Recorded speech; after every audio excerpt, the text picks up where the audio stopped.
But you did say at the beginning of the podcast, I wrote it down. You said,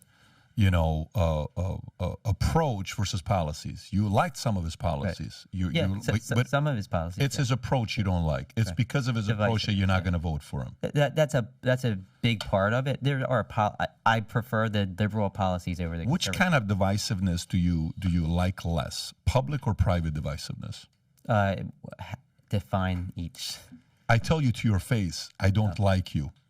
Versus I tell you to your face, I like you so much, but I go behind your back and tell everybody how much of a whatever you are. Which one do you respect more? I respect the public. I do as well. Right. Yeah, that's what half the American people respect. Half the American people kind of respect the fact that he's not telling you something publicly, and if he doesn't like somebody, he's going to tell you. We as Americans, for whatever reason, as an immigrant myself who came here from another place, we're super skeptical. Super skeptical.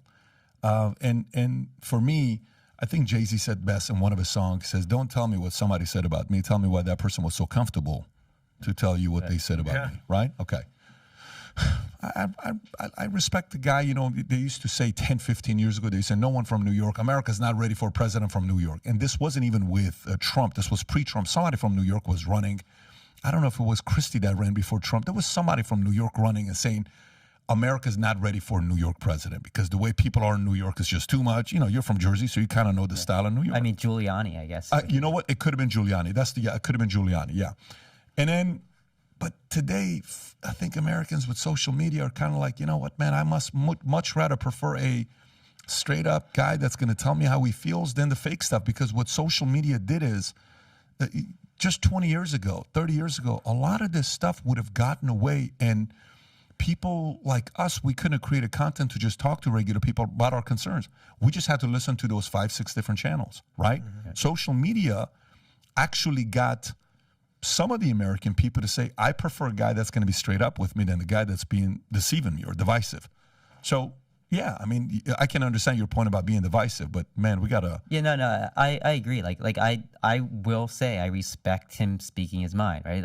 Like that's fine. I think that just some of the wording he uses and the things he says can divide us, and he could say it in a different way. I don't know if I disagree. I don't know if I'm gonna sit here and say, oh, you're wrong and all this stuff. I totally get it.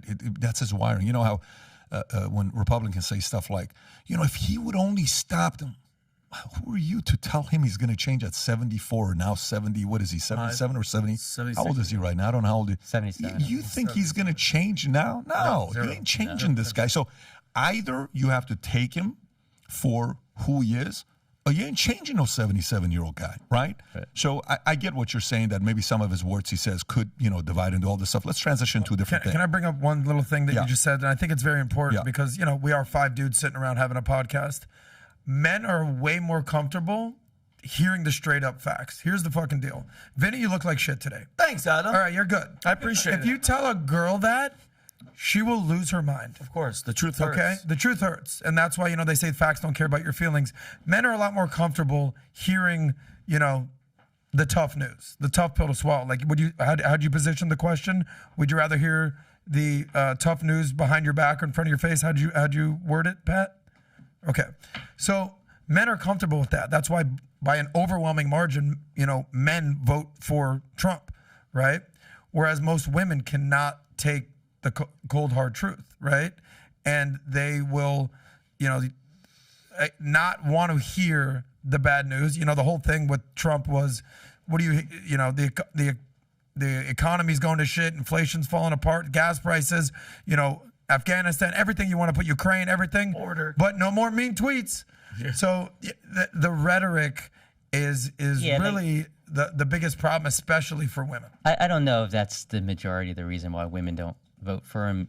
I think there's other reasons too, like abortion and Trump's comment about grabbing women, and like I think there's other things at play there too. But most people vote that for might, personality, not policies. Yeah, most people. That's would you true. agree? Yeah, I would. And they just can't handle his personality, and a lot of people can. I get it. I totally understand. But I mean, Biden doesn't have a personality. Zero. He So, doesn't even know. I He doesn't mean, even know what the hell he is. Would you acknowledge the only reason that Biden got elected was because he was Trump. not Trump? Yeah, Okay, absolutely. Nobody's rallying for Biden. Yeah. He's beatable. He's vulnerable. Nobody has Biden signs Nobody's on the front excited lawn. about Biden. Zero. Yeah. It's just you've got 35% of the country that is obsessed with Trump. Nobody has that candidacy.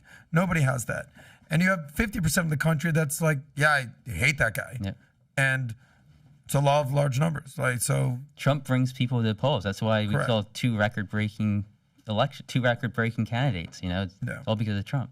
Yeah, we went to the GOP debates, and it was almost like, wait, the main fighter's not here? Like, we were just watching undercards, and it was cool to watch, but I was just like, it missed, like, you got like that personality. And Pat, if you're gonna go to somewhere, 'cause I just wanted to ask, do you guys think we would be where we are today with all crime is ridiculous, the border, gun violence, inflation, recession, and at the end of the day, do you guys think the Russia situation would be happening? Because if Trump was this Russian asset, he's Putin's bitch. We heard all that. Does any of that happen? Like, he waited for Biden to come in to Putin to do his attack and everything. Do you guys think, and would Trump's presidency have changed any of that? It's hard to say. I don't know what Trump would have done. Would he have just said, we're siding with Putin, like we're not going to get involved and let Putin take more Ukrainian land?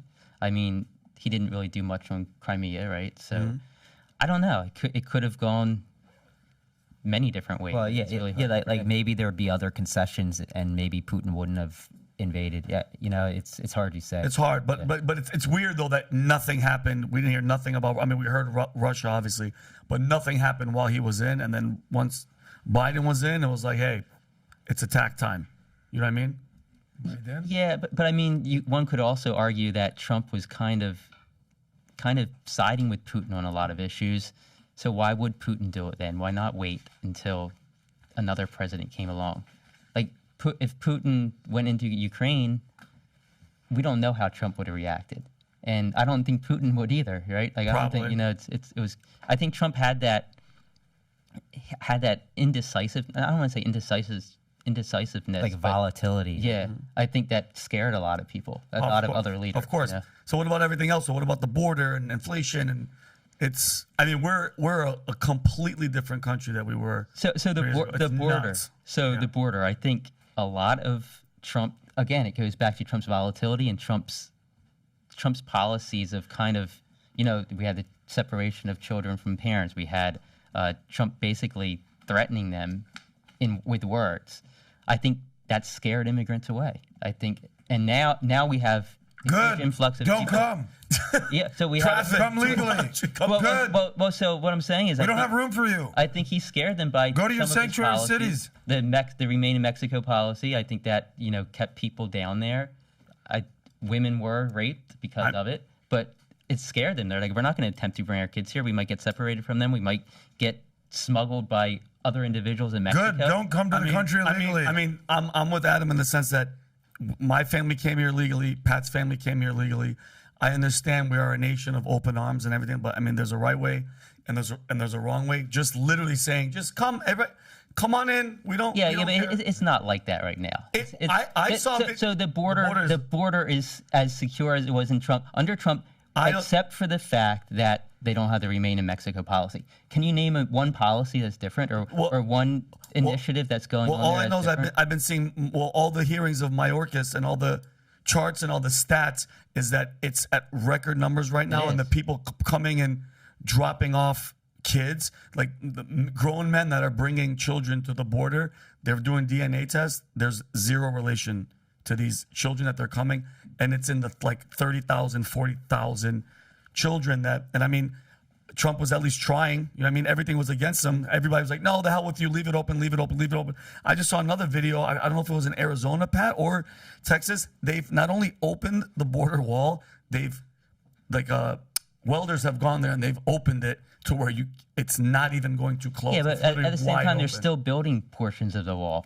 along Yeah, the I border. mean, it's- so it's- the issue with immigration isn't the fact that we have open borders, because they're not technically more open than under Trump. The issue is that people feel like they have a better opportunity to come here now, that they're not going to be turned down. Their kids aren't going to be separated from them.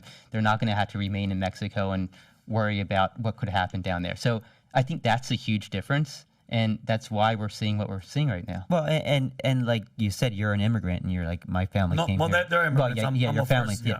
So like, I know a lot of people who came here years ago, and they're the same as you. They're saying, I came here legally. Like, why should we be letting these people in? And I agree. I think we definitely need to do something. What that solution is, I don't think it's build a wall. I think you have everybody on the right saying build a wall and don't really have any other solutions, and everybody on the left is saying don't build the wall, and then nobody's actually talking about the actual solutions that could happen that could actually stop some of this. Yeah, I just, the common sense thing that a lot of people would ask is, who's more important, America or a politician?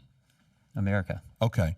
If Nancy Pelosi can have a wall around her house, I think we can have a border around our country that's bringing drugs in. Isn't that a common sense question to ask? Well, I mean, having a wall around your house is different than having a wall on public land. How? Are you afraid of people breaking into your house? Why do you need to put a wall up? It's comparing apples to oranges. Tell me why apples and oranges. I'm confused. Help me.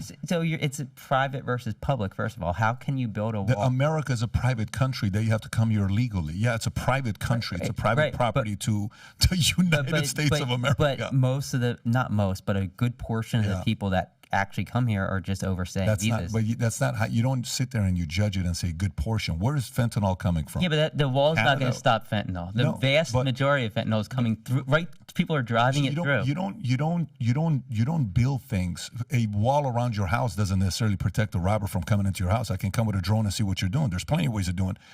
But it minimizes the chances and it decreases. You having a gun in your house and putting a sign outside saying there's a massive pit bull here and 7 AK-47s if you walk into my house. That's going to minimize the chance of a robber coming in. But maybe 1% of the guy's going to say, I don't give a shit. I'm still coming in anyways. I want to kill your dog. And you're not going to have enough time to get your guns and I'm going to get the money. It's about the people feeling safer and protecting our homeland. When Fauci and others are being asked about who has to take the vaccine, if illegal immigrants are coming here, are they expected to take the vaccine? And the answer is no, but we have to. The military and all these guys working for the government. Do you realize like how ludicrous that sounds? So if you like this clip and you want to watch another one, click right here. And if you want to watch the entire podcast, click right here.